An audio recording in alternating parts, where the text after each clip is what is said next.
Good morning students, welcome in your biology class.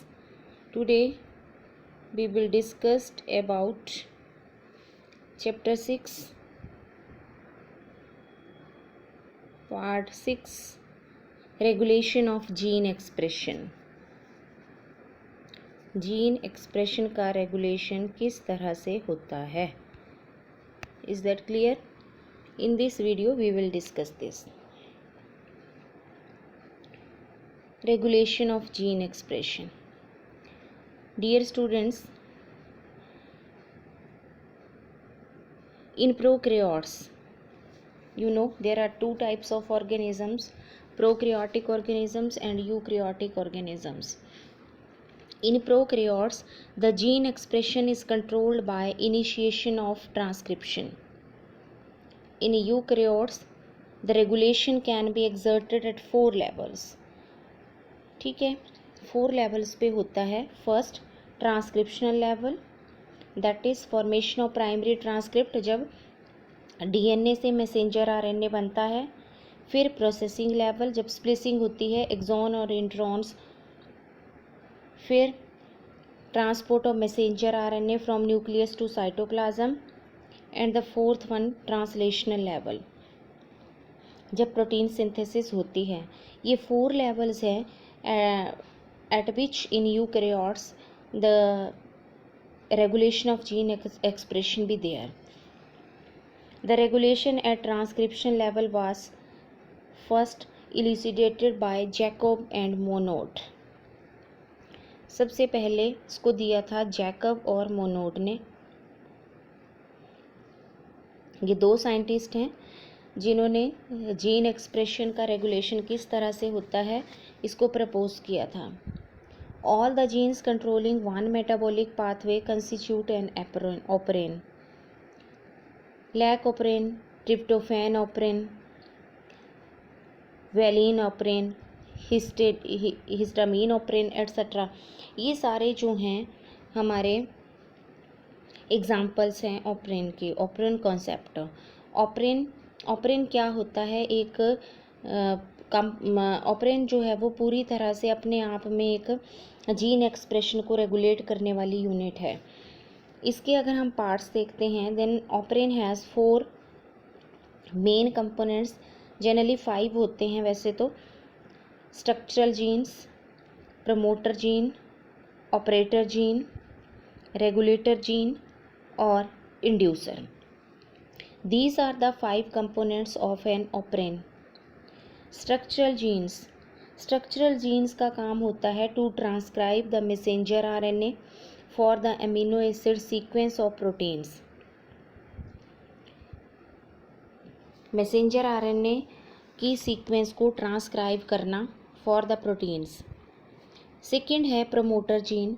Promoter gene is a sequence of DNA where RNA polymerase binds and initiates transcription. तो promoter gene ऐसी sequence है DNA में जहाँ पे RNA polymerase enzyme जो है वो wind होगा और वहाँ से ट्रांसक्रिप्शन यानी मैसेंजर आरएनए की फॉर्मेशन स्टार्ट होगी. Third one is operator. Operator sequence है बेसिस ऑन डीएनए जो प्रमोटर के एडजेसेंट होती है. प्रमोटर जीन की असेसिबिलिटी आरएनए पॉलीमरेज के लिए protein regulated by the proteins, और जनरली उन प्रोटीन्स को हम रिप्रेसर कहते हैं. ज़्यादातर केसेस में specific repressor protein binds with the operator. Regulator gene जो है it codes for repressor protein which binds to the operator and switches off the transcription unit. So regulatory gene is also represented by as I gene, inhibitory gene. फिर आता है inducer. Inducer वो substance होता है, the substance और substrate which prevent the repressor from binding with the operator. और इससे जो ऑपरेन है, जो ट्रांसक्रिप्शन है वो कंटिन्यू रहती है और स्विच ऑन रहता है ऑपरेन सिस्टम. तो ये 5 कंपोनेंट्स हैं किसी भी ऑपरेन के. अब हमारे सिलेबस में है lac operon in E coli. E coli bacteria के अंदर लैक ऑपरेन। अगर हम इसके स्ट्रक्चर को देखें तो ये इसका स्ट्रक्चर है।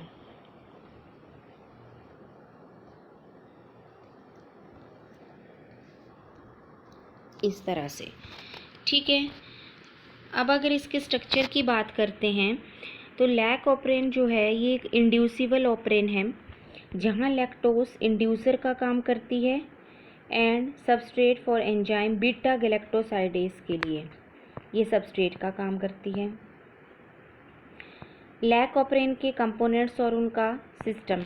सबसे पहले आते हैं स्ट्रक्चरल जीन्स।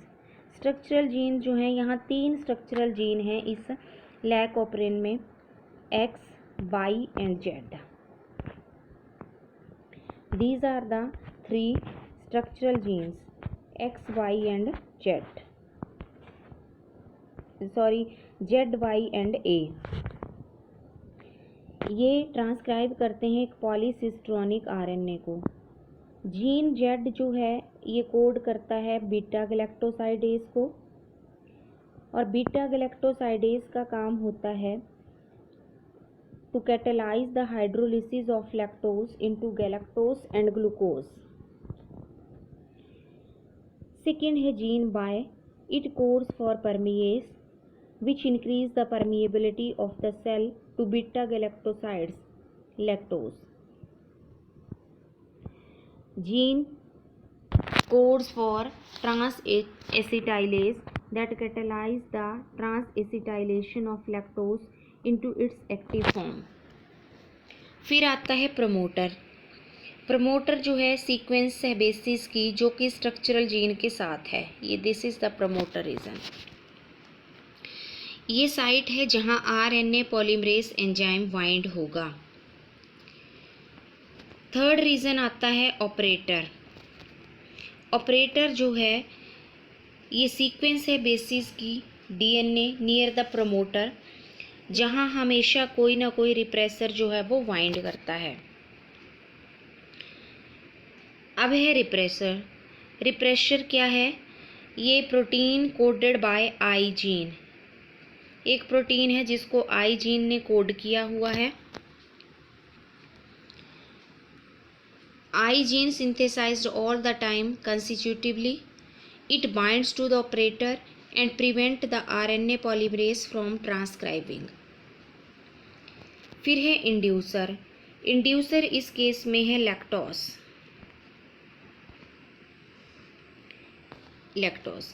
इसमें क्या होता है, ये जो ऑपरेन है इस केस में जब ये आई जीन रिप्रेसर प्रोटीन को सिंथेसाइज करता है, रिप्रेसर प्रोटीन बनाता है, तो ये ऑपरेटर के साथ ज्वाइन हो जाती है।